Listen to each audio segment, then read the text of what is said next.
Comparto hoy la segunda entrega de este comentario al Catecismo de la Iglesia Católica en su tercera parte.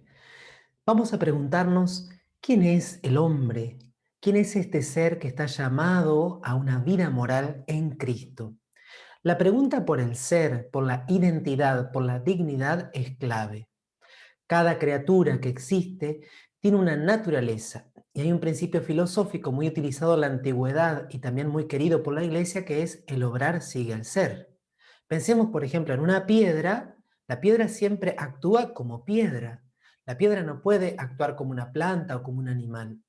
Una planta va a nacer, va a crecer, va a germinar, va a florecer, hace fotosíntesis, a veces se reproduce y luego muere. La planta no puede obrar como un ser humano. Incluso los animales, que ya son más desarrollados, tienen un grado de vida superior, no pueden hacer acciones propias del ser humano. No pueden escribir un libro, no pueden escribir una poesía, no pueden cantar en el sentido que canta el ser humano, porque actúa siempre de acuerdo a su propia naturaleza. Y la diferencia entre las criaturas inanimadas, las plantas, los animales, con el ser humano, es que el ser humano es libre. El ser humano tiene que reconocer su identidad, reconocer quién es, reconocer su dignidad y en base a eso actuar. Y ahí está entonces la maravilla de ser humanos, pero también el riesgo de la libertad. Por eso el catecismo, con una sabia pedagogía, va a insistir mucho en ayudarnos a descubrir de nuevo quiénes somos y en base a lo que somos, quiénes estamos llamados a ser a través de nuestra libertad. Por eso el punto 1692 nos recuerda rápidamente las dos partes del catecismo que ya se desarrollaron. El símbolo de la fe profesa la grandeza de los dones de Dios al hombre por la obra de su creación y más aún por la redención y la santificación. Creación, acordate, se apropia siempre, se atribuye siempre al Padre. Redención, el gran protagonista es el Hijo y la santificación, el Espíritu Santo. El credo, desarrollado en la primera parte del catecismo, se articula en torno a las tres personas divinas. Ahora, esto que se nos revela, a lo cual estamos llamados a adherirnos por la fe, se nos comunica por los sacramentos. Los sacramentos los comunica, dice, estos sacramentos que nos hacen renacer y por los cuales llegamos a ser hijos de Dios, partícipes de la naturaleza divina.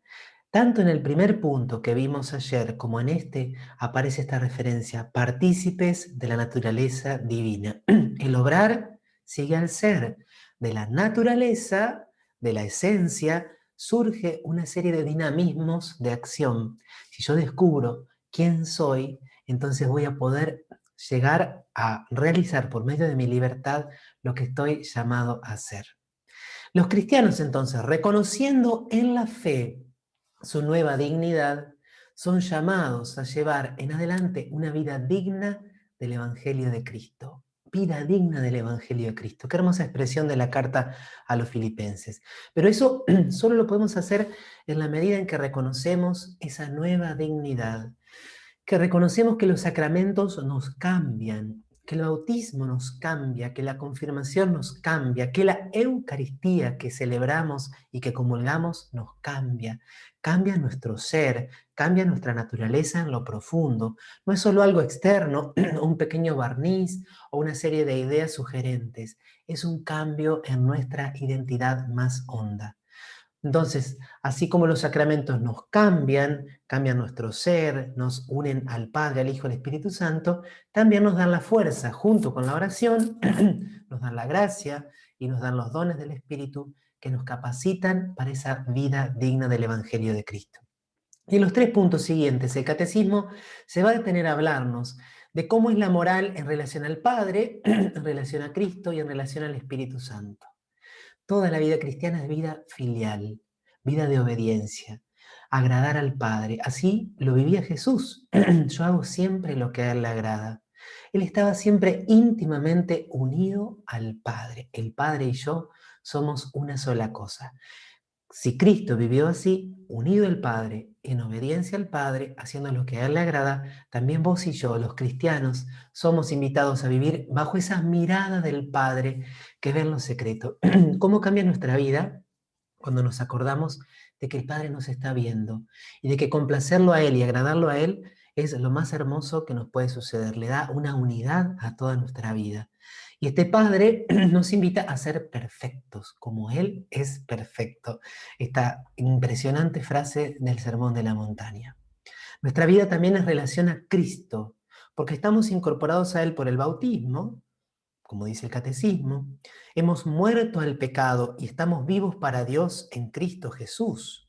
El bautismo nos injerta en la Pascua, muertos con Él, sepultados con Él, resucitados con Él. Y participamos en la vida del resucitado.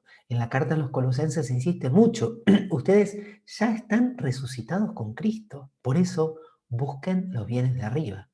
Siguiendo a Cristo y en unión con Él, y aquí aparece el texto de Juan 15, la vid y los sarmientos, permanezcan en mí como yo permanezco en ustedes. Si permanecen en mí y yo en Él, van a dar mucho fruto. Así, bien unidos a Cristo, no solo ontológica y sacramentalmente, sino también afectivamente, por el recurso continuo a Cristo, por la vida de oración, así nosotros podemos ser imitadores de Dios como hijos queridos y vivir en el amor, imitadores de Dios. Porque estoy unido a Cristo sacramental y ontológicamente, puedo intentar imitarlo, ser como Él, teniendo los pensamientos de Cristo, hablando las palabras de Cristo, actuando como Cristo. Esto que tan hermosamente sugiere la carta a los Filipenses: tengan entre ustedes los mismos sentimientos de Cristo Jesús. Y como Cristo dijo en la última cena, aprendan de mí. Si yo, que soy el Maestro y el Señor, les he lavado los pies a ustedes, también ustedes lávense los pies los unos a los otros. Pero a veces no le damos suficiente importancia a la tercera persona de la Trinidad. Y el Catecismo subraya cómo Él hace una obra de transformación en nosotros, justificados en el nombre del Señor Jesucristo y en el Espíritu, santificados y llamados a ser santos. Los cristianos se convierten en templo del Espíritu Santo. Él habita en nosotros. Primera carta a los Corintios. ¿Qué dignidad tienen nuestros cuerpos? Somos templos del Espíritu.